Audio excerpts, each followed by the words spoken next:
দেশে প্রতিটি ক্ষেত্রে উন্নয়নের অগ্রযাত্রা তৈরি হয়েছে বা হচ্ছে। প্রত্যেকটি ক্ষেত্রে শুধু উন্নয়ন আর উন্নয়ন। উন্নয়নের ক্ষেত্রে কোনো কিছু বাধাগ্রস্ত হচ্ছে না। কিন্তু কেন বিদ্যুৎ ক্ষেত্রে এত বাধাগ্রস্ত, এত উন্নয়নের হওয়ার পরেও সঠিক মাত্রায় সাধারণ জনগণ বিদ্যুৎ পাচ্ছে না? এটি কি তাহলে উন্নয়ন ব্যাহত হচ্ছে? কিন্তু আমরা জানতে চাই, আমরা সকলেই বিদ্যুৎ বিল ঠিকমতো পরিশোধ করছি, তা না হলে বিদ্যুৎ লাইনটি কেটে দেওয়া হচ্ছে। কিন্তু কেন বিদ্যুৎ থাকছে না? দিনে 8 থেকে 10 বার বিদ্যুৎ চলে যায়। বিদ্যুৎ চলে যাওয়ায় আমরা খুবই অশান্তি ভোগ করছি, ঠিকমতো ঘুমাতে পারছি না, গায়ে প্রচুর পরিমাণ ঘামাচি বার হচ্ছে, চুলকোনা হচ্ছে, যেটি খুবই দুর্বিষহ যন্ত্রণা। আমরা এই যন্ত্রণার থেকে মুক্তি পাওয়ার জন্য ঠিকমতো বিদ্যুৎ চাই। বিদ্যুতের উন্নয়ন প্রত্যেকটি ক্ষেত্রে হয়েছে, কিন্তু কেন বিদ্যুৎ ঠিকমতো দেওয়া হয় না? প্রত্যেকদিন 8 থেকে 10 বার, 12 বার বিদ্যুৎ কেন চলে যায়? এটি জাতি বা সাধারণ জনগণ জানতে চায়। আমাদের মাঝ থেকে এটি তুলে ধরার চেষ্টা করছি। অবশ্যই আপনারা আপনাদের স্থান থেকে সর্বোচ্চভাবে চেষ্টা করুন, বিদ্যুৎ সঠিকভাবে দেওয়ার চেষ্টা করুন। আমাদের বিগত এমপি মমতাজ আপা বলেছিল যে বিদ্যুৎ নেওয়ার মতো এমন জায়গা থাকবে না, বিদ্যুৎ হয়তোবা ফেরি করে বিক্রি করতে হবে। তাই আমি ওই মমতাজ আফার উদ্দেশ্য করে বলছি, এখন কোথায় গেল আপনার সেই বিদ্যুৎ? আমরা তো ঠিক মতো বিদ্যুৎ পাচ্ছি না। বিদ্যুৎ বিল না দিলে আপনারা কারেন্ট লাইনটি দ্রুতই বা বিদ্যুৎ লাইনটি দ্রুতই বিচ্ছিন্ন করে দেন, তাহলে আমরা কেন বিদ্যুৎ পাচ্ছি না? এটি আমরা জানতে চাই।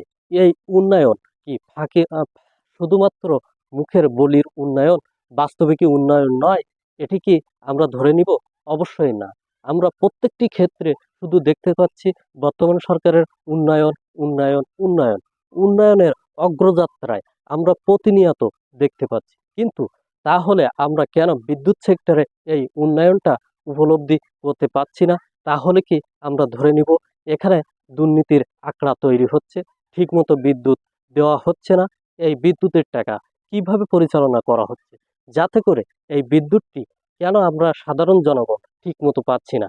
এদিকে দৃষ্টি আকর্ষণ প্রশাসন সহ বিদ্যুৎ প্রতিমন্ত্রী যারা আছেন তাদেরকে নজর রাখতে হবে। তা না হলে আপনাদের বিভিন্ন সময় বিভিন্ন মাধ্যমে জনগণ বিভিন্নভাবে ক্ষিপ্ত হয়ে আপনাদের বিভিন্ন কথা বলতে পারে। অবশ্যই আপনারা ফাঁকা বুলি আর ছাড়বেন না।